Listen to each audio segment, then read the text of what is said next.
धेरै कुरा राख्न चाहन्न।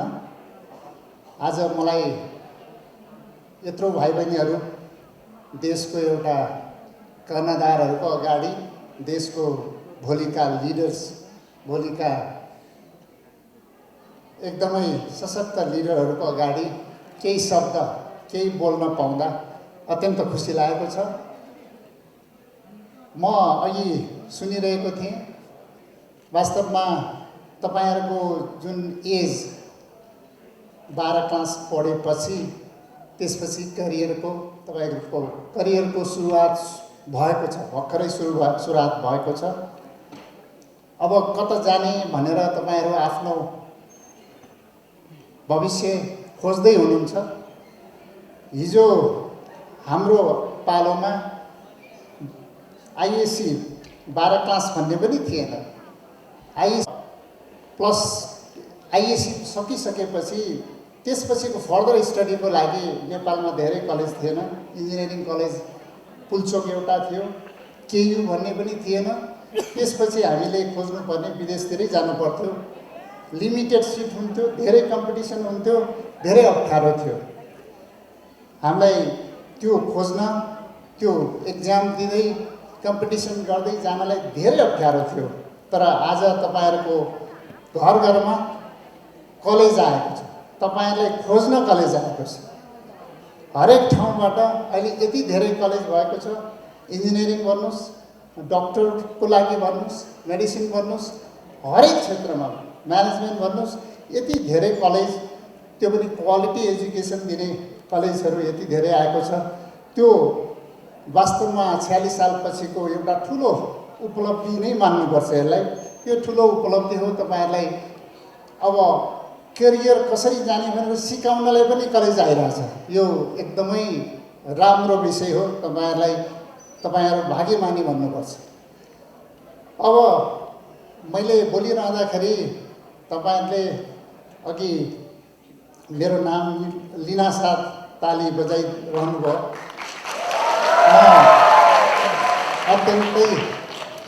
अत्यन्तै भावुक हुन्छु। धेरै समय मैले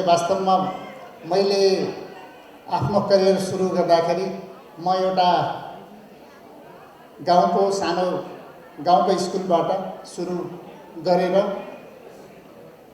पढ्न सुरु गरेर गाउँको व्यवहार घाँसपात गर्दै पढ्दै काठमाडौँ आएर आईएससी पढेर इन्डियासम्मको इन्जिनियरिङ अध्ययन पुरा गरी यहाँ पुल्चोकबाट मास्टर्स इलेक्ट्रिकल विषयमा, त्यसपछि मैले एमबीए पनि इएमबीए पनि गरेँ। केही यो विषय पनि मलाई एउटा महत्त्वपूर्ण लागेर पढेको थिएँ। यो मैले आफ्नो करियरमा एउटा विषय चाहिँ एकदमै महत्त्वपूर्ण लाग्यो। तपाईले एउटा आफ्नो एक किसिमको रोड म्याप जुन बनाएको हुन्छ, त्यो तपाईले सफलतापूर्वक सम्पन्न गर्न सक्नुभयो, सफलतापूर्वक त्यसलाई चाहिँ पुरा गर्न सक्नुभयो भने त्यो एउटा समाजको लागि पनि रोड म्याप हुँदो रहेछ। मेरो गाउँमा वास्तवमा एसएलसी पढ्ने मान्छे मात्र पनि थिएन। अझ मेरो समाजमा त एसएलसी पढ्ने मान्छे धेरै नै कम, अहिले पनि कमै छ। तर अहिले त्यो गाउँमा करिब 40 जना इन्जिनियर मात्रै पढ्नेहरू छन्।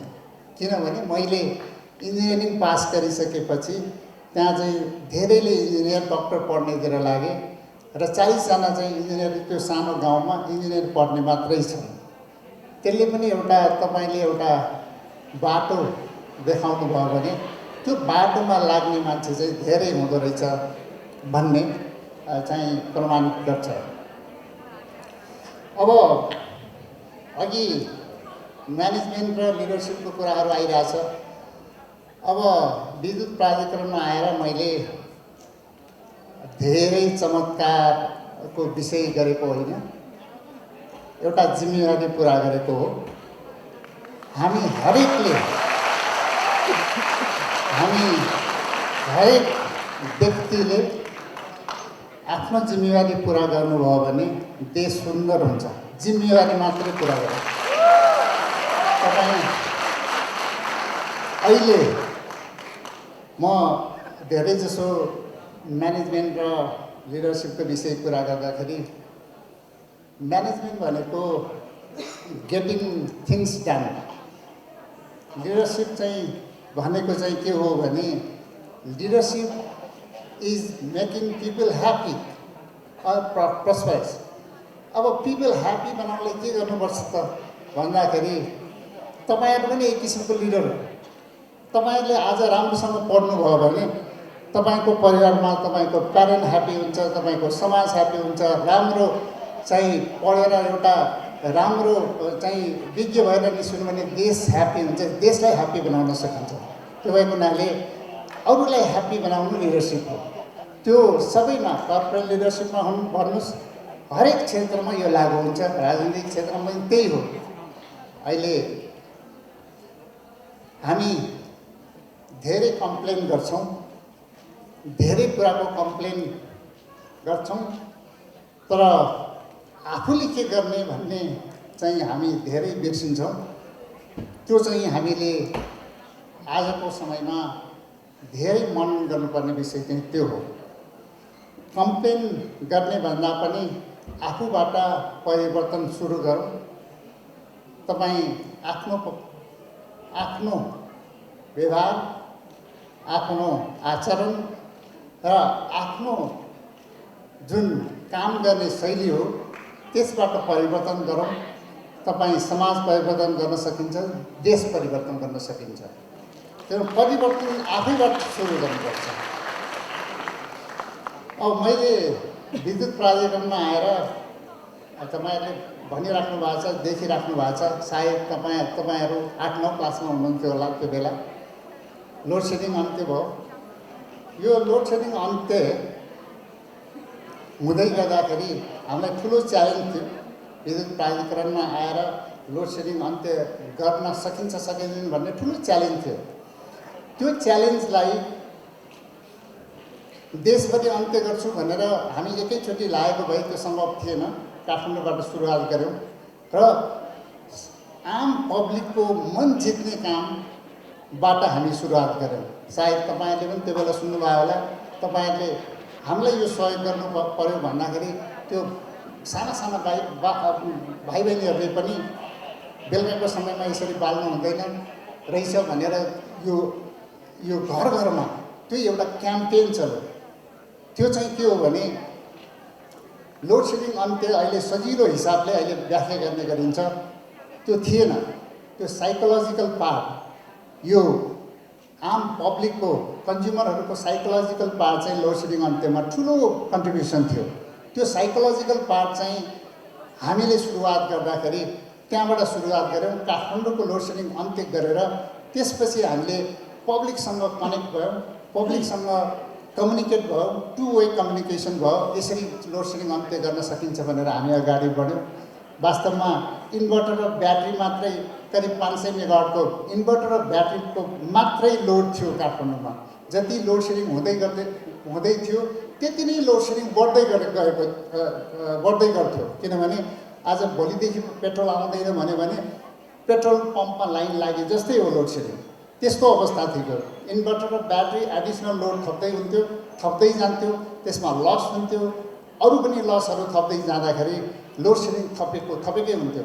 त्यसले गर्दाखेरि त्यो साइकोलोजिकल पार्ट अब लोड सेडिङ हुँदैन भन्ने जुन कन्फिडेन्स हामीले दिन सक्यौँ। बिस्तारै काठमाडौँबाट अरू पनि चाहिँ सहरहरूमा दिन सक्यौँ। त्यसपछि लोड सेडिङ अन्त्य गर्नलाई हामीलाई सहज भयो। त्यसले गर्दाखेरि त्यो चाहिँ महत्त्वपूर्ण पार्ट थियो। त्यो बाहेक धेरै नै अरू पनि विषयहरू छन्। लोड सेडिङ अन्त्य त्यत्तिकै हुन सक्दैन थियो र लोड सेडिङ अन्त्य चाहिँ देखिएको विषय हो। तर लोड सेडिङ अन्त्य सँगसँगै करिब 30 वर्ष 32 वर्षसम्म विद्युत प्राधिकरण घाटामा थियो। त्यो सँगसँगै लोड सेडिङ अन्त्य सँगसँगै हामी विद्युत प्राधिकरण नाफामा ल्याउन सक्यौँ। करिब 35-40 अरब हामीले 4 वर्षभित्रमा नाफामा ल्याउन सक्यौँ। करिब 26% को लस जसले लोड सेडिङ बढाइरहेको थियो त्यो लसलाई हामीले करिब 15% मा झार्न सक्यौँ। त्यो ठुलो चाहिँ सफलता थियो। त्यो त्यति झार्नु भनेको करिब हामीले कालीगञ्जदेखि सेभ गरे जस्तै थियो। म आउँदाखेरि भक्तपुरको लोड मात्रै 28 मेगावाट थियो, लस 40% थियो। भक्तपुरमा अहिले लस चाहिँ करिब 5-6% छ। काठमाडौँभरिको लस हेर्ने भने करिब 4-5% छ। त्यो हुनाले यो ठुलो उपलब्धि थियो। त्यो त्यत्तिकै हुँदैन, त्यो भित्रको म्यानेजमेन्ट एकदमै इम्पोर्टेन्ट हुन्छ। त्यो भित्र कसरी चाहिँ म्यानेज गर्ने भन्दाखेरि सबभन्दा म्यानेजमेन्टमा लिडरसिपमा ट्रस्टको चाहिँ एकदमै महत्त्वपूर्ण भूमिका हुन्छ। सायद मलाई आज हामी जहाँ पनि फेल हुन्छौँ त्यो ट्रस्टको कारणले, त्यो विश्वासको कारणले, लिडरसिपप्रतिको ट्रस्ट, लिडरसिपप्रतिको विश्वास फेल हुँदाखेरि त्यो संस्था फेल हुन्छ, त्यो देशमा पनि चाहिँ राम्रोसँग अगाडि बढ्दैन। त्यो भएको हुनाले कुनै पनि संस्था भन्नुहोस्, कुनै पोलिटिकल लिडर, मैले कुरा गरिरहँदाखेरि वास्तवमा म नेपालको पर्मानेन्ट गभर्मेन्ट भनेको यो ब्युरोक्रेसी भन्छ, ब्युरोक्रेसीको एउटा लेभलमा बसेर काम गरेको हो। मैले करिब 25-26 वर्ष काम गरेँ। ब्युरोक्रेसीको लेभलमा चाहिँ हामीले जुन किसिमले ट्रस्ट बिल्डिङ गर्नुपर्ने थियो, जुन किसिमको रिस्क लिएर काम गर्नु पर्थ्यो, जुन किसिमको पब्लिकलाई हामीले दिनुपर्ने जुन सर्भिस थियो त्यो हामीले दिन सकिरहेको अवस्था थिएन। यो एउटा विद्युत प्राधिकरणमा सानो चेन्ज आउँदाखेरि एउटा पोजिटिभ भाइब, पोजिटिभ चाहिँ एस्पिरेसन चाहिँ बढेको हो। यसलाई राम्रोसँग नेपाली समाजमा र बाहिर पनि यसलाई चाहिँ एउटा वर्ल्ड ब्याङ्कले एउटा केसै बनाएको छ नेपालको, यो how Nepal electricity has been turned around भनेर। यो एउटा मैले वासिङटनमा गएर यो एउटा प्रेजेन्टेसन पनि गरेको थिएँ। त्यो भएको हुनाले यो परिवर्तन चेन्ज कसरी ल्याउन सकिन्छ भन्दाखेरि चेन्ज ल्याउनलाई समस्या भएको ठाउँमा चेन्ज ल्याउन सकिन्छ। जहाँ समस्या हुन्छ त्यहाँ चेन्ज हुन्छ। समस्यासँग जुझ्नुपर्छ, समस्यासँग भाग्ने होइन, समस्याबाट नै त्यहाँ धेरै परिवर्तन आउँछ। तपाईँको सक्सेस त्यहीँभित्र हुन्छ। समस्याबाट भाग्नुभयो भने तपाईँले अगाडि बढ्न सक्नुहुन्न। अब तपाईँहरूले पनि जुन सब्जेक्ट लिनुहुन्छ, इन्जिनियरिङ लिनुहोस्, डक्टर लिनुहोस्, यता चाहिँ म्यानेजमेन्ट लिनुहोस्, जुनसुकै लिँदा पनि यदि तपाईँलाई अप्ठ्यारो भयो भनेर भाग्नुभयो भने त्यो सफलता हुँदैन। जुनसुकै लिनुहोस्, तर तपाईँले भित्री मनदेखि त्यसलाई डुबुल्की मारेर त्यो सब्जेक्टले अगाडि बढ्नुहोस्। त्यो भित्र तपाईँले सफलता हासिल गर्नुहुन्छ। र आगामी दिनमा वास्तवमा भोलिका लिडर्स तपाईँहरू नै हो, भोलिका कर्णधार तपाईँहरू नै हो। हामी त 50+ भइसकेका छौँ, तर केही अझै पनि गर्न सक्छु भन्ने छ, अझै पनि कन्ट्रिब्युसन गर्छु भन्ने छ, गर्न सकिन्छ। आजसम्मको हामीले लिएको अनुभव ठुलो कुरा हो। यो शिक्षा एउटा पाठ हो, तर अनुभव त्योभन्दा ठुलो कुरा हो। मैले विद्युत प्राधिकरणमा आइसकेपछि मैले नेपालको गाउँ घुम्ने मौका पाएँ। हरेकमा जुन बेला चाहिँ विद्युत थिएन, करिब 50% पनि विद्युत थिएन नेपालको चाहिँ हरेक गाउँमा जानुभयो भने त्यो बेला 51-52 सालमा गाउँमा जाँदाखेरि विद्युतीकरण थिएन, कहीँ पनि विद्युत थिएन। त्यस्तो अवस्थामा हामीले जुन विद्युतीकरण अहिले 90%, म आउँदाखेरि 60-62% विद्युत थियो। लोड सेडिङको कुरा गर्दाखेरि तपाईँको जहाँ बत्ती थियो त्यहाँको बत्तीलाई 24 घन्टा दिनुलाई लोड सेडिङ अन्त्य भन्दै थियो। जहाँ बत्ती थिएन 24 घन्टा लोड सेडिङ थियो, त्यो ठाउँमा बत्ती पुर्याउनु चाहिँ सबभन्दा मलाई गर्व लाग्छ। 90% विद्युतीकरण भएको छ नेपालमा। हरेक गाउँमा, हरेक तपाईँको तराईमा हेर्नुहोस्, कुनै पनि ठाउँमा नेपाली जनता वास्तवमा चाहिँ त्यत्तिकै एकदम आक्रान्त, त्यत्तिकै लोड सेडिङले मात्रै भएको थिएन। हेर्नुहोस्, लोड सेडिङले मात्रै भएको थिएन। जहाँ मिटर माग्न गयो मिटरै नदिने, ट्रान्सफर्मर जल्यो 1 महिनापछि लगाउने र त्यो ट्रान्सफर्मर लगाउनलाई गाउँलेले पैसा उठाएर दिएर मात्रै त्यो ट्रान्सफर्मर बनाइदिने र मिटर नदिने, ग्राहक नबनाउने र विद्युतीकरण नगर्ने अवस्थाबाट हामी करिब वर्षमा 1 लाख पनि मिटर नबाँडेकोमा हामीले करिब करिब 15 लाख मिटर 15 लाख ग्राहक थप ग्राहक 4 वर्षमा बाँड्यो। ट्रान्सफर्मर तपाईँ घरसम्म आउनलाई ट्रान्सफर्मर तपाईँको 26,000वटा ट्रान्सफर्मर अहिले नेपालभरिको हो, तर 15,000वटा ट्रान्सफर्मर हामीले 4 वर्षमा थप ट्रान्सफर्मर बाँड्यौँ। त्यसले विद्युतीकरण म्यासिभ भएको छ। त्यसले गर्दाखेरि हरेक ठाउँमा जुन सर्भिस डेलिभरीको कुरा गर्नुहोस्, जहाँ बत्ती पुगेको थिएन त्यो अब विकट नेपालको कर्णाली विकट ठाउँ बाहेक जहाँ जियोग्राफिकल्ली एकदमै अप्ठ्यारो छ त्यो ठाउँमा बाहेक धेरै ठाउँमा बत्ती पुगिसकेको छ। त्यो भएको हुनाले अब नेपाल आत्मनिर्भरतातिर जाँदैछ। आत्मनिर्भरता भनेर हुँदैन, गरेर गर्नुपर्छ। हरेक व्यक्ति आत्मनिर्भर हुनुपर्छ। अब आत्मनिर्भर भनेको चाहिँ हरेक व्यक्तिले व्यक्तिबाट आत्मनिर्भरता हुनु पर्यो। तपाईँ आफू आत्मनिर्भर हुनु पर्यो, परिवार आत्मनिर्भर हुनु पर्यो, समाज आत्मनिर्भर हुनु, देश आत्मनिर्भर हुनु। हामी आत्मनिर्भर भन्छौँ तर काम चाहिँ आत्मनिर्भर होइन परनिर्भरताको काम गऱ्यो भने त्यो राम्रो हुँदैन। अहिले नेपालको विद्युत खपत गर्नलाई हामी इलेक्ट्रिकल भेहिकलको यत्रो प्रमोसन भइरहेको बेलामा इलेक्ट्रिकल भेहिकललाई चाहिँ तपाईँ डिमोटिभेट हुने हिसाबले पोलिसी आयो भने त्यसले आत्मनिर्भरतातिर जाँदैन। तपाईँ पेट्रोलियम प्रोडक्ट हेर्नुहोस्, कति करिब 2 खरबभन्दा बढीको पेट्रोलियम प्रोडक्ट इम्पोर्ट गर्दो रहेछ। आज इलेक्ट्रिकल भेहिकल इलेक्ट्रिसिटीबाट चल्ने गाडी पर किलोमिटर 50 पैसा 60 पैसाले पुग्छ भने इलेक्ट्रिकल यो पेट्रोलियम प्रोडक्टबाट चल्ने गाडी 10 रुपियाँ पर किलोमिटर पर्छ, 7 देखि 10 रुपियाँ पर्छ। अब हामी आफ्नो इलेक्ट्रिसिटी खपत गर्ने इलेक्ट्रिकल भेहिकललाई प्रमोसन गर्नु पर्यो। यहाँ एकदमै प्रभावशाली नेता हुनुहुन्छ, उहाँ भोलि सरकारमा पनि पुग्नुहुन्छ। यो हाम्रो लागि क्रक्स कुरा हो।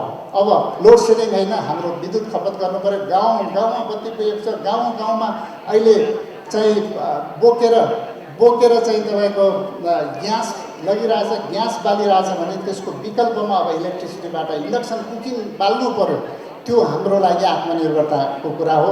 त्यो भएको हुनाले हरेक क्षेत्रमा अब मैले त अलिकति हेरिरहेको आत्मनिर्भरताको कुरा गरिरहँदाखेरि इलेक्ट्रिसिटीमा मात्रै हामी चाहिँ इम्पोर्ट गरिरहेछ भन्दै गर्दाखेरि यहाँ त इलेक्ट्रिसिटी भन्दा 4 गुणा इम्पोर्ट त हाम्रो कृषिमा रहेछ, अरू क्षेत्र रहेछ, सबै इम्पोर्ट छ। वास्तवमा त्यो आत्मनिर्भरतातिर हामी जानुपर्ने अवस्था, हरेक क्षेत्रमा आत्मनिर्भरतातिर अगाडि बढ्नुपर्छ। आगामी दिनमा हामी सबैले अगाडि बढौँ, एकताबद्ध भएर अगाडि बढौँ। म जाँदै यहाँलाई म 1-2वटा कुरा, मेरो अनुभवको कुरा यहाँलाई काम लाग्छ, 1-2वटा कुरा सुनाएर जान्छु। तपाईँहरू अगाडि बढ्दै गर्नुभएको छ। मेरो कुरा गर्ने हो भने म एउटा एकदमै हार्ड वर्क गर्ने मान्छे, पढाइमा पनि हरेक क्षेत्रमा म जहिले पनि प्रथमै हुन्थेँ र हरेक काममा पनि एउटा ओनरसिप लिएर डेडिकेटेड भएर काम गर्ने मान्छे। एउटा सफलताको लागि चाहिँ हार्ड वर्क, डेडिकेसन, डिसिप्लिन एकदमै महत्त्वपूर्ण छ। डिसिप्लिनमा बस्नुहोस्, रिस्क लिनुहोस्, टलरेबल रिस्क लिनुहोस्, रिस्क नलिकन हुँदैन। डिसिजन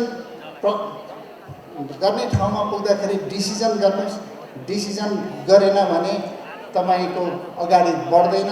यहाँ नेपालमा वास्तवमा अहिले धेरै समस्या भनेको डिसिजन प्रोसेसमा, ब्युरोक्रेटिक लेभलमा डिसिजन प्रोसेसमा र पोलिटिकल लेभलमा डिसिजन प्रोसेसमा समस्या छ। त्यो समस्यालाई अन्त्य गर्नलाई रिस्क लिएर डिसिजन गर्नुपर्छ। प्यासेन्स, तपाईँ कहिले फेल हुन सक्नुहुन्छ, कहिले चाहिँ कुनै कुरामा तपाईँ पछाडि पर्न सक्नुहुन्छ, तर प्यासेन्स लिनुहोस्।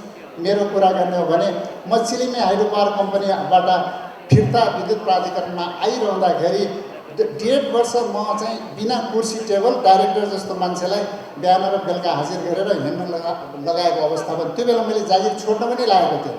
तर मैले देखेँ विद्युत प्राधिकरणको यस्तो स्थितिमा म एक विद्युत प्राधिकरणको एउटा लिडरसिप लिएर जान्छु भनेर मैले ठुलो चाहिँ एउटा प्यासेन्स लिएँ।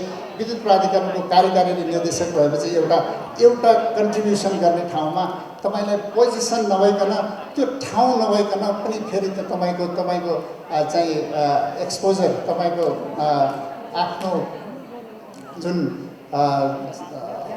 अनुभव छ त्यसलाई एक्सपोज गर्न सकिँदैन। त्यो भएको हुनाले त्यो पनि महत्त्वपूर्ण छ।